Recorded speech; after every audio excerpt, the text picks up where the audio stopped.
नमस्कार दोस्तों, आप सभी का आपके अपने प्यारे से परिवार सेडा क्लासेस यूट्यूब चैनल में एक बार फिर बहुत बहुत स्वागत है। आज हम 60 महत्वपूर्ण क्वेश्चनों पे चर्चा करेंगे जो परीक्षा में बार बार पूछे जाते हैं। उन क्वेश्चनों को चर्चा करेंगे। इससे पहले सीरीज में भी हमने चर्चा किया था और वीडियो के अंत में आपको 10 महत्वपूर्ण क्वेश्चन भी दिए थे, जिसका ये भी बोला था कि आप वीडियो की जो है वो कमेंट अवश्य करें। तो आप प्रत्येक क्लास में हमारे दिल्ली के जो रूटीन के हिसाब से जो है वो प्रत्येक क्लास के जो है वो 10 महत्वपूर्ण क्वेश्चन जो है वो आपको अंत में दिए जाएंगे और उनका आंसर जो है वो नेक्स्ट वीडियो में चर्चा की जाएगी। आज का पहला क्वेश्चन है, देखिए पहला क्वेश्चन है, संविधान के किस भाग में संशोधन प्रक्रिया का उल्लेख है। देखिए संविधान के अंदर संशोधन यानी कि किसी राइट को जोड़ना या हटाने का संशोधन जो है वो अदल बदल जो प्रक्रिया जो है वो संविधान के किस भाग के अंदर है। यहां देखेंगे भाग दिया हुआ, भाग पूछा गया है, तो भाग 20 के अंदर जो है वो संविधान प्रक्रिया का संशोधन जो है वो क्या है, संशोधन करने की प्रक्रिया सम्मिलित है। एक अनुच्छेद भी पूछा जाता है, भाग या अनुच्छेद दोनों पूछे जाते हैं, तो किस अनुच्छेद में सम्मिलित है, तो अनुच्छेद 368। और अगर भाग पूछा जाए तो कौन सा है, भाग 20 के अंदर सम्मिलित है। फिर बात करते हैं कि संविधान संशोधन प्रक्रिया को कब जोड़ा गया, यह भी पूछा जाता है, तो संविधान में कब जोड़ा गया था, तो 1950 के अंदर जो है वो संविधान संशोधन की प्रक्रिया को क्या है, जोड़ा गया था। पहली बार संविधान संशोधन प्रथम काफी बार पूछा गया, प्रथम या पहली बार संविधान संशोधन कब किया गया, संविधान में जो है संशोधन कब किया गया था, 1951 में किया गया था। संविधान संशोधन की प्रक्रिया को कब जोड़ा गया, कब लागू किया गया, तो 1950 के अंदर पहली बार संविधान संशोधन कब किया, 1951 के अंदर। उल्लेख किसमें मिलता है, अनुच्छेद 368 के अंदर। अगर भाग पूछा जाए तो भाग 20 के अंदर इसका क्या है, उल्लेख मिलता है। फिर बात करते हैं प्रक्रिया। यह प्रक्रिया जो है संविधान संशोधन करने की प्रक्रिया किस देश से ली गई है, तो दक्षिण अफ्रीका से।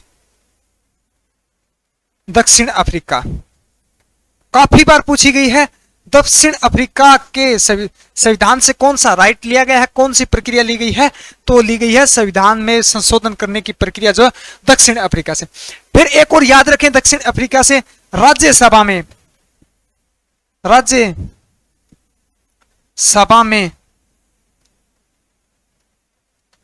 सदस्यों की नियुक्ति, राज्यसभा में या राज्यसभा के सदस्यों की नियुक्ति की अवधारणा किस देश से ली गई है, तो वो भी क्या है, दक्षिण अफ्रीका से ली गई है। तो क्लियर है, यहां तक इस क्वेश्चन से बस इतने ही क्वेश्चन पूछे जाते हैं। सबसे ज्यादा पूछा जाता है तो ये पूछा जाता है अनुच्छेद पूछा जाता है, फिर भाग पूछा जाता है, प्रथम संशोधन भी पूछा जाता है, या प्रक्रिया सबसे ज्यादा पूछा जाता है कि प्रक्रिया किस देश के संविधान से ली गई है। अगला क्वेश्चन देखिए, प्रत्येक घर में अपने अपने कुओं के अवशेष कहां से मिले। देखिए सिंधु घाटी सभ्यता, सिंधु घाटी सभ्यता के अंदर प्रत्येक घर में अपना अपना क्या है, जल के लिए कुआं है, या अवशेष या साक्ष्य, अवशेष बोल सकते हैं, या साक्ष्य कहां से प्राप्त हुए थे, तो इसका बी ऑप्शन राइट हो जाएगा, कालीबंगा। क्या हो जाएगा, कालीबंगा से। बी ऑप्शन इसका क्या है, राइट हो जाएगा। तो देखिए कालीबंगा से कौन कौन से अवशेष पूछे जाते हैं, सभी अवशेष मैं लिख रहा हूं, आप अपनी नोटबुक में नोट करेंगे। जूते हुए खेत के साक्ष्य भी पूछा जाता है। विशाल स्नानागार, विशाल स्नानागार, फिर विशाल स्टेडियम, विशाल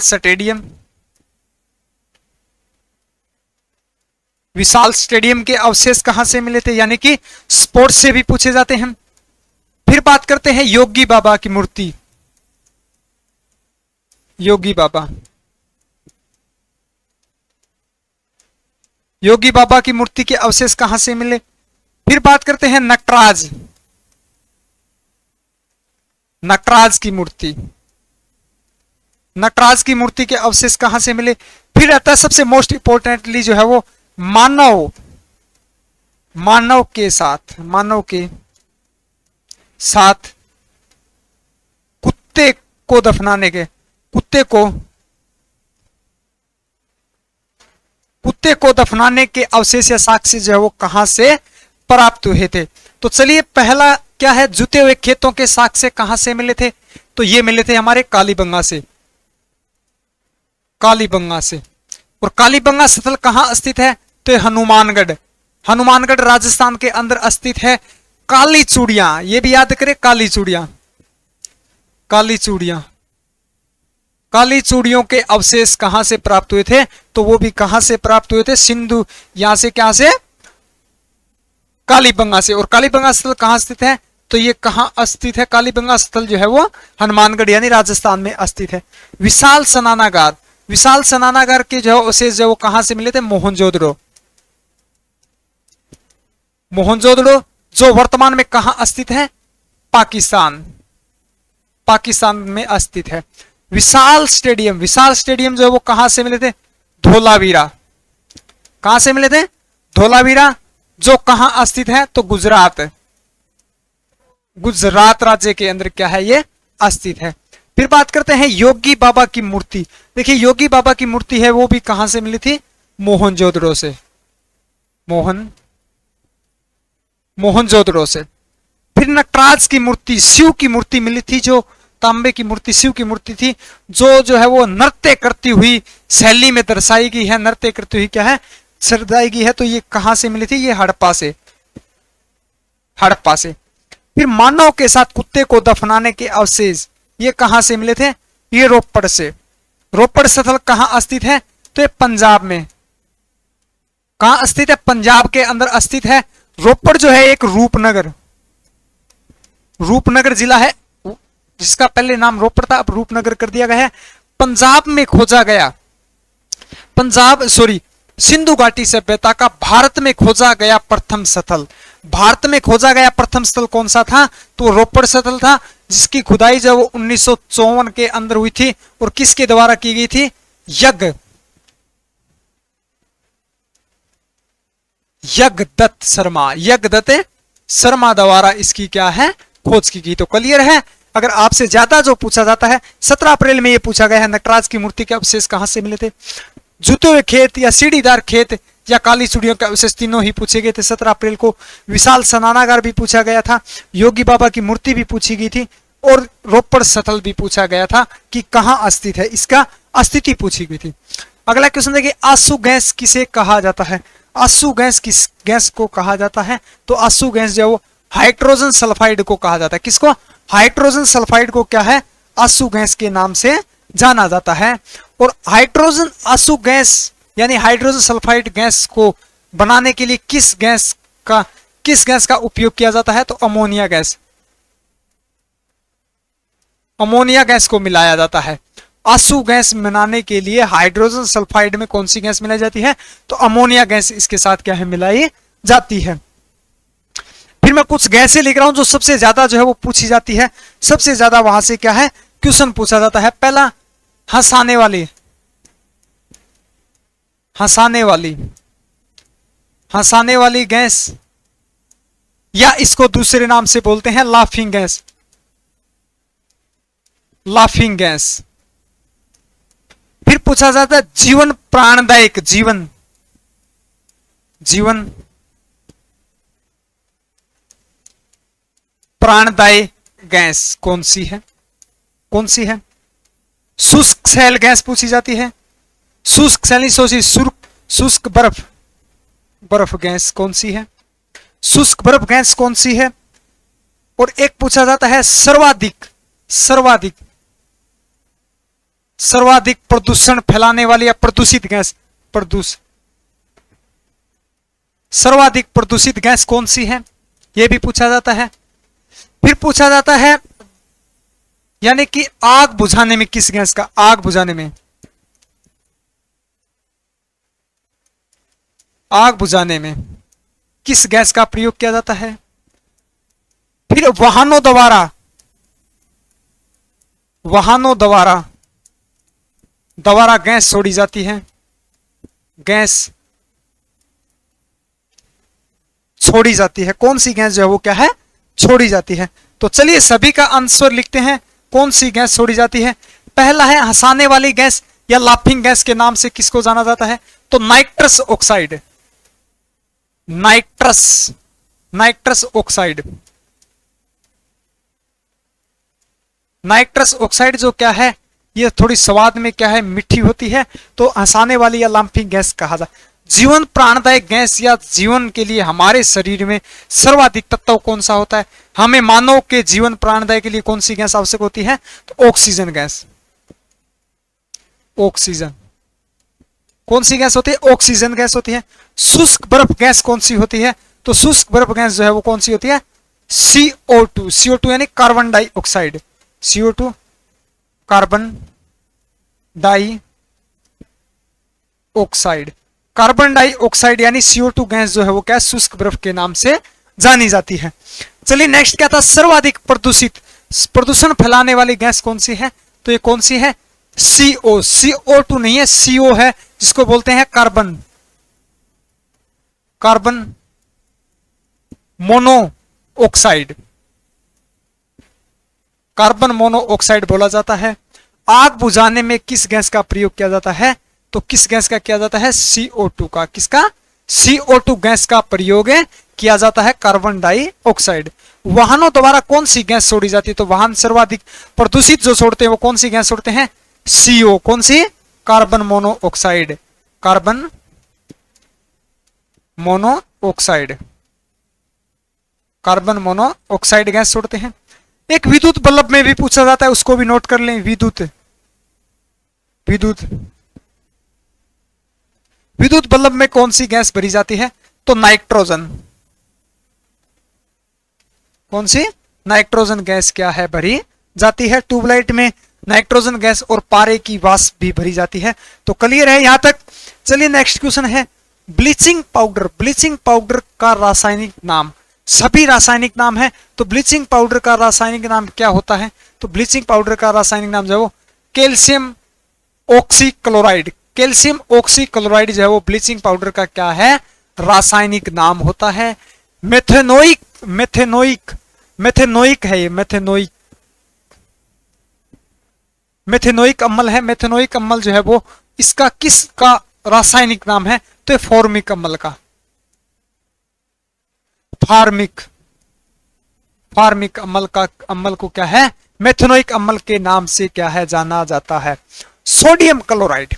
सोडियम क्लोराइड कौन सा होता है? तो सोडियम क्लोराइड किसका रासायनिक नाम है? यह है साधारण नमक का। किसका है? साधारण नमक का। किसका? साधारण नमक का। Sodium hydroxide. सोडियम हाइड्रोक्साइड ये किसको कहा जाता है? ये कहा जाता है कास्टिक सोडे को। किसको? कास्टिक सोडे को। एक मिनट। किसको कहा जाता है? कास्टिक सोडे को। Caustic soda. कास्टिक सोडा को क्या कहा जाता है? तो इसको कहा जाता है क्या? Sodium hydroxide. सोडियम क्लोराइड साधारण नमक को कहा जाता है। कैल्शियम ऑक्सीक्लोराइड किसको कहा जाता है? तो ये ब्लीचिंग पाउडर को क्या कहा जाता है? मेथेनोइक अम्ल किसको कहा जाता है? तो ये फार्मिक अम्ल को क्या है, कहा जाता है। क्लियर है? चलिए नेक्स्ट क्वेश्चन। अगला क्वेश्चन, निम्न में से विषाणु जनित रोग है। काफी बार पूछे गए, तीनों ही पूछे गए हैं। तो देखिए निमोनिया भी विषाणु जनित रोग है, विषाणु द्वारा फैलता है। प्लेग भी विषाणु जनित रोग है। और टिब्बी या इसको बोलते हैं क्षय रोग, क्षय या तपेदिक रोग बोला जाता है। निमोनिया जो है, निमोनिया जो रोग है, निमोनिया रोग जो है वो किस अंग को प्रभावित करता है? तो ये हमारे फेफड़ों को या श्वसन तंत्र को करता है। आपको एक ऑप्शन में मिलेगा, या तो फेफड़ा मिलेगा या श्वसन तंत्र। यह एक क्या है? विषाणु जनित रोग है। फिर बात करते हैं प्लेग। प्लेग भी क्या है? विषाणु जनित रोग है। यह किस अंग को प्रभावित करता है? तो रुधिर वाहिनियों को क्या है, यह प्रभावित करता है। किसके द्वारा? तो ये चूहे के काटने से। चूहे के काटने से कौन सा रोग होता है? तो प्लेग रोग होता है, जो विषाणु जनित रोग है। किस अंग को प्रभावित करता है? तो हमारे रुधिर वाहिनियों को क्या है, प्रभावित करता है। फिर बात करते हैं टिब्बी। यह भी विषाणु जनित रोग है। ये किस अंग को प्रभावित करता है? तो ये भी किसको? फेफड़ा या बोल सकते हैं किसको? हमारे स्वतंत्र अंग को क्या है प्रभावित करता है, जिसको टिब्बी क्षय या तपेदिक क्या है बोला जाता है। क्लियर है। चलिए अगला क्वेश्चन देखिए, हमारी सोल्जर बुक है जो हमारे पिछले लगभग 2021 से लेकर 2022 और 2021 में हमारी सोल्जर बुक लॉन्च हुई थी, जिससे काफी बच्चों को क्या है पढ़ने के बाद बच्चों का क्या है सिलेक्शन हुआ था, और लगातार हमारी बुक जो है वो चली आ रही है पिछले 3 सालों से। ऑनलाइन परीक्षा के बाद हमने कुछ समय के लिए जो है रोक लगा दी पैटर्न के बदलाव को चलते हुए, कि बदलाव के कारण अब हमारी सोल्जर बुक जो है वो कल यानी 7 अक्टूबर को हमारी बुक जो है वो लॉन्च हुई है, जो सामान्य ज्ञान और सामान्य विज्ञान पर आधारित बुक है ये, जिसको क्या है लगभग जो है आपको जो है वो 5100 प्लस क्वेश्चनों का इसमें सार मिलेगा। पीछे परीक्षा में पूछे गए क्वेश्चन भी इसमें समावेश मिलेंगे। तो ये बुक जो है वो आप ऑनलाइन किस माध्यम से कर सकते हैं, या तो हमारे स्क्रीन पे नंबर दिए जा रहे हैं, इस पे आप व्हाट्सएप पे एड्रेस भेज के भी इस बुक को क्या है ऑनलाइन जो है वो ऑर्डर कर सकते हैं, या हमारे सेडा क्लासेस ऐप से भी क्या है आप ऑर्डर कर सकते हैं, जिसका सेडा क्लासेस ऐप का लिंक जो है वो हमारे वीडियो के डिस्क्रिप्शन में दिया हुआ है।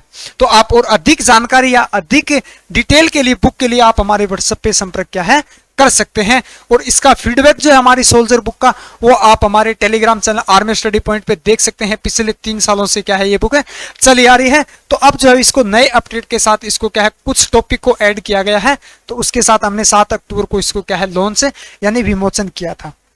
चलिए अगला क्वेश्चन, भारत की मानक समय रेखा कितने डिग्री से होकर गुजरती है? मानक समय रेखा यानी जहां से क्या है भारत का क्या है समय दर्शाया गया है, उसको क्या है मानक समय रेखा बोला गया है। तो कितने डिग्री से होकर गुजरती है? तो 82.5 डिग्री से होकर गुजरती है। कितने राज्यों से, राज्य भी पूछे जाते हैं, तो कितने राज्यों से होकर गुजरती है? तो ये 5 राज्यों से होकर, कितने राज्यों से? 5 राज्यों से होकर क्या है ये गुजरती है। फिर स्थान पूछा जाता है, तो स्थान अगर बात करें तो नैनी स्थान से गुजरती है। नैनी स्थान से जो है भारत का क्या है समय लिया गया। कई बार नैनी ना दिया हो, आपको डिस्ट्रिक्ट दिया होगा प्रयागराज, या आपसे राज्य भी पूछ लिया जा सकता है। तो ये राज्य कहां स्थित है? ये यूपी यानी उत्तर प्रदेश के अंदर। कहां स्थित है? उत्तर प्रदेश राज्य के अंदर क्या है स्थित है नैनी नामक स्थान, प्रयागराज जिला। और राज्य उत्तर प्रदेश राज्य से क्या है भारत का मानक समय रेखा जो है वो क्या है समय दर्शाया गया है। कितने राज्यों से? 5 राज्यों से। और कितने डिग्री से होकर गुजरती है? 82.5 डिग्री। फिर कंफ्यूजन सबसे ज्यादा क्या करता है, पूर्वी देशांतर उत्तरी देशांतर भी दिया हो तो ये जो है वो क्या है, एक मिनट, ये पूर्वी देशांतर से होकर गुजरती है, उत्तरी नहीं पूर्वी। कई बार दिया हुआ है 82.5 डिग्री के 2 दे दिया जाते हैं, जैसे 66 डिग्री दिया गया है तो 66 डिग्री उत्तरी देशांतर, तो ये 82.5 डिग्री पूर्वी देशांतर से होकर गुजरती है। किन किन राज्यों से गुजरती है? 5 राज्य। सबसे पहले तो है जो क्या है उत्तर प्रदेश राज्य से होकर गुजरती है। कौन से? उत्तर प्रदेश राज्य से होकर गुजरती है। मैं राज्य का नाम लिख रहा हूं। पहला जो है वो उत्तर प्रदेश राज्य से पूछा जाता है निम्न में से किस राज्य से होकर मानक समय रेखा नहीं गुजरती है? तो दूसरा जो है वो मध्य प्रदेश। कौन सा है? मध्य प्रदेश। आज थोड़ा बोर्ड में कुछ टेक्निकल प्रॉब्लम चल रही है जिसकी वजह से क्या है लोड ले रहा है। तो दूसरा जो राज्य है वो कौन सा राज्य है? मध्य प्रदेश। तीसरा जो राज्य है वो कौन सा है? छत्तीसगढ़। चौथा जो राज्य है वो कौन सा है? उड़ीसा। कौन सा राज्य है? उड़ीसा। मध्य प्रदेश। तीसरा जो राज्य है वो कौन सा है? छत्तीसगढ़। चौथा जो राज्य है वो कौन सा है? उड़ीसा राज्य से। और 5वां जो राज्य है वो कौन सा है? हमारा आंध्र प्रदेश। तो या क्लियर है कितने राज्यों से होकर गुजरती है? 5 राज्य। राज्य कौन कौन से? उत्तर प्रदेश, मध्य प्रदेश, छत्तीसगढ़, उड़ीसा और आंध्र प्रदेश। कितने डिग्री से होकर गुजरती है? 82.5 डिग्री पूर्वी देशांतर से होकर गुजरती है। कितने डिग्री? 82.5 डिग्री। 5 राज्यों से। स्थान पूछा जाए तो नैनी यानी प्रयागराज से। देखिए देशांतर को समझेंगे, ये हमारा गोलार्ध है, ये हमारा क्या है? गोलार्ध है, जिसमें देशांतर और अक्षांश काफी कंफ्यूजन करती है। इस प्रकार से खींची गई रेखाएं क्या होती है? देशांतर। ये कौन सी रेखाएं हैं? देशांतर, यानी उत्तर से उत्तर से दक्षिण की ओर खींचे जाने वाली रेखाएं कौन सी होती है, तो वो देशांतर रेखाएं होती हैं। फिर बात करते हैं पूर्व से पश्चिम, पूर्व से पश्चिम या पश्चिम से पूर्व। ये हो गया हमारा पूर्व और ये हो गया हमारा पश्चिम। पश्चिम से पूर्व या पूर्व से पश्चिम की ओर खींचे जाने वाली रेखाएं कौन सी है होती है, अक्षांश रेखाएं बोला जाता है। तो भारत का समय जो है वो क्या है, पूर्वी देशांतर। यहां उत्तर प्रदेश राज्य है हमारे, यानी कि भारत की अगर बात करूं मैं तो वो पूर्वी देशांतर से हमारा क्या है, आंसर राइट है हो जाएगा। तो क्लियर है। चलिए आज पता नहीं इसमें कुछ टेक्निकल फॉल्ट आ गया है। अगला विटामिन डी का रासायनिक नाम। देखिए विटामिन डी, सभी विटामिन पूछे जाते हैं, तो विटामिन डी का भी पूछा जाता है, ए का भी पूछा जाता है, बी सी डी के सभी का क्या है पूछा जाता है। तो विटामिन डी का रासायनिक नाम क्या होता है, कैल्शियम फेरोल। क्या होता है, कैल्शियम फेरोल जो है वो विटामिन डी का क्या है, रासायनिक नाम है होता है। एस्कार्बिक अम्ल, एस्कार्बिक अम्ल किसका होता है, तो विटामिन सी का रासायनिक नाम होता है, एस्कार्बिक अम्ल या एस्कार्बिक एसिड। कैल्शियम फेरोल जो है वो किसका, विटामिन डी का। रेटिनॉल जो होता है, रेटिनॉल जो होता है वो किसका होता है, विटामिन ए का होता है। एस्कार्बिक विटामिन सी का, और ये हमारा विटामिन डी का। फिर आता है फारेनोलोकिनोन जो है ये विटामिन के का है। विटामिन के किस काम हमारे सहायता करती है, तो रक्त का थक्का बनने में, रक्त का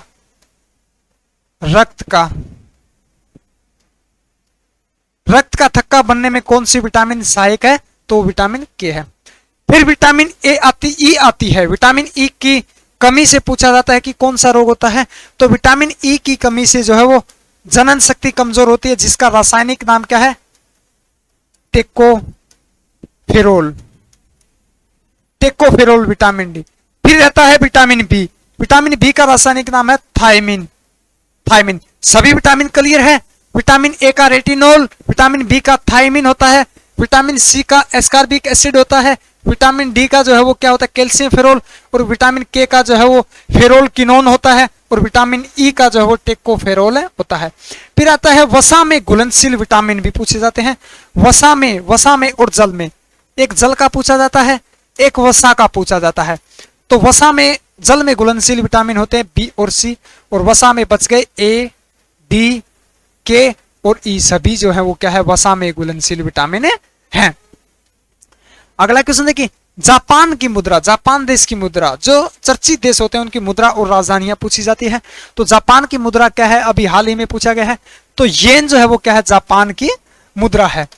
फिर देखिए यूरो जो है वो किसकी है, आयरलैंड की। यूरो जो है वो किस देश की है, आयरलैंड की है। यूरो आयरलैंड लिख देता हूं, एक मिनट देखिए, एक मिनट।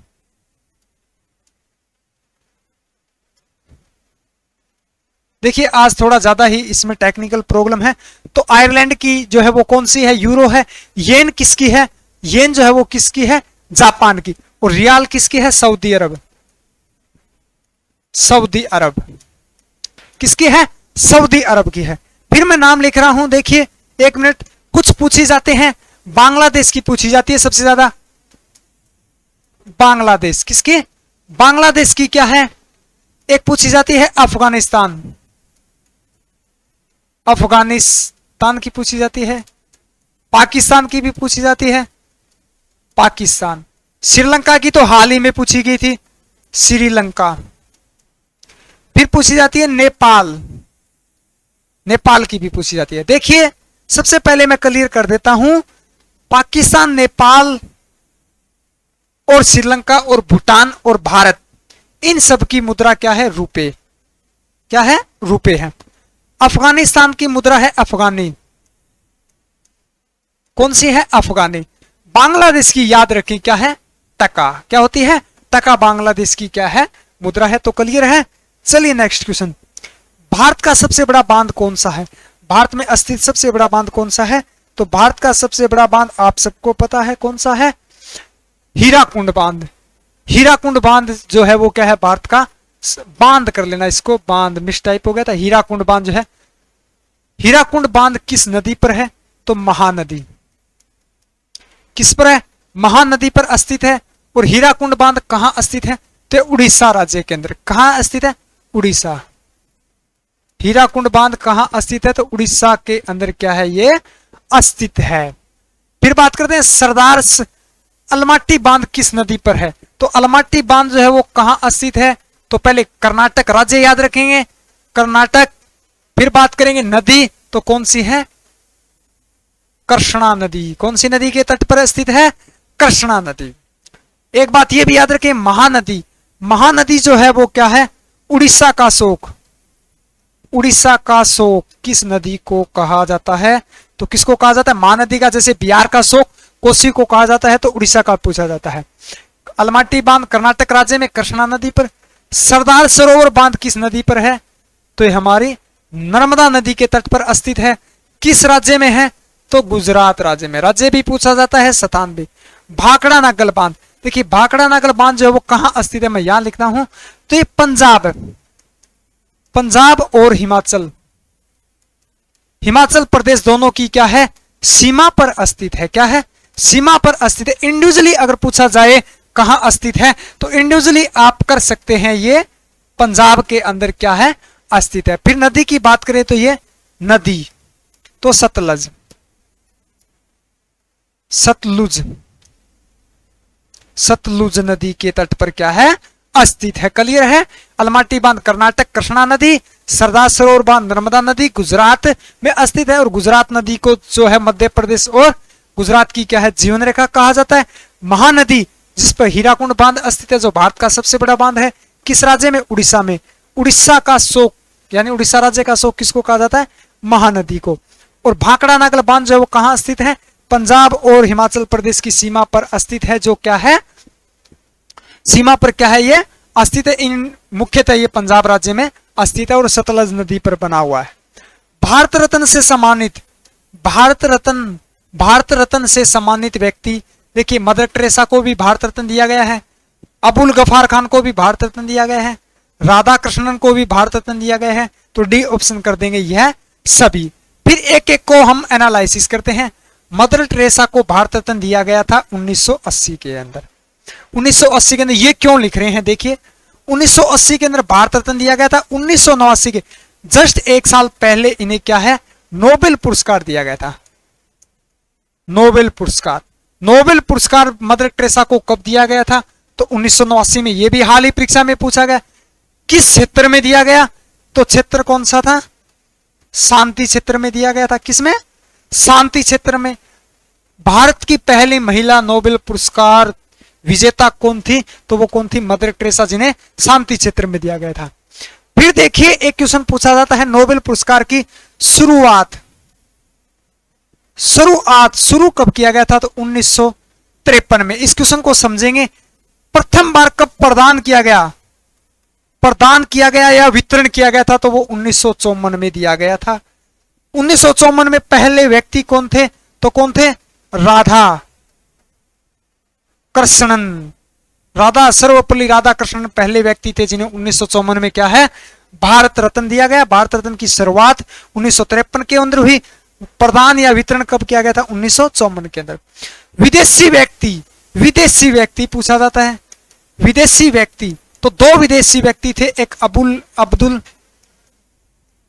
अब्दुल गफार खान और नेल्सन मंडेला। नेल्सन मंडेला जो दक्षिण अफ्रीका के पहले क्या थे? अश्वेत राष्ट्रपति बने थे। राष्ट्रपति, ये भी याद रखना है, राष्ट्रपति बने थे। क्लियर है? तो सबसे पहले व्यक्ति अगर इनमें से चुनना हो तो खान अबुल गफार पहले व्यक्ति थे। प्रथम विदेशी व्यक्ति, प्रथम क्या थे? विदेशी व्यक्ति थे जिन्हें भारत रत्न दिया गया था। चलिए ये कल के पहली क्लास के क्वेश्चन थे हमारे। आंसर लिख रहा हूं मैं, आप कमेंट में भी करना। ये क्या है? कांच का टूटना कौन सा परिवर्तन है? तो भौतिक परिवर्तन है। कौन सा है? भौतिक परिवर्तन। शेषनाग झील कहां स्थित है? तो ये जम्मू कश्मीर राज्य में। आप सबको बताया था नाग जिस झील के पीछे लगा हो वो कौन सी होती है, किस राज्य में है? तो वो किस में है? जम्मू कश्मीर। सिख धर्म के 5वें गुरु कौन थे? तो अर्जुन देव थे। कौन थे? अर्जुन देव। जड़त्व के नियम की खोज किसने की थी? ये गति का क्या था? पहला नियम। इसकी खोज किसने? गैलीलियो ने। गैलीलियो द्वारा की गई थी। वायुयान किस नियम पर आधारित है? वायुयान नहीं है ये, मिसाइल जो है वो किस नियम पर है? तो ये तीसरे नियम पर, तृतीय नियम यानी गति के तीसरे नियम पर आधारित है, जो क्रिया प्रतिक्रिया का नियम है। मांडा सतल किस नदी के किनारे स्थित है? तो ये चेनाब, चेनाब नदी के तट। डिमोस किस ग्रह का उपग्रह है? तो मंगल का। डिमोस और फिबोस दोनों ही क्या है? मंगल ग्रह के। डिमोस सबसे छोटा ग्रह है हमारे ब्रह्मांड। 7 रंगों को एक साथ मिलाने पर कौन सा रंग बनता है? तो श्वेत रंग।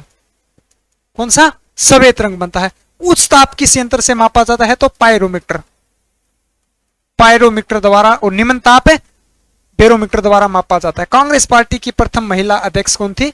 तो एनी बेसेंट। एनी बेसेंट जो है वो क्या थी? पहली महिला। आज के क्वेश्चन है, संविधान में पहली बार संशोधन कब किया गया? नटराज की मूर्ति के अवशेष कहां से प्राप्त हुए थे? कालीबंगा स्थल कहां स्थित है? लाफिंग गैस किसे कहा जाता है? मीथेन गैस, जिसे मार्स गैस कहते हैं, उसका रासायनिक सूत्र है। चलिए अगला क्वेश्चन, धावन सोडे का रासायनिक नाम क्या है? लाल बहादुर शास्त्री के नाम से किस बांध को क्या है जाना जाता है? बांग्लादेश की मुद्रा, बांग्लादेश की मुद्रा क्या है? जल में घुलनशील विटामिन। और मदर टेरेसा को नोबेल पुरस्कार जो है वो कब दिया गया था? तो आज के क्वेश्चन आप सबके यह रहेंगे। और अब बता दें आपको, ये गुड न्यूज जो है वो भर्ती को रिलेटेड बच्चों को काफी मैसेज आते हैं कि भर्ती कब तक होगी। तो भर्ती देखिए आपकी जल्द हो जाएगी, लगभग दिसंबर के आसपास नोटिफिकेशन है आ जाएगा।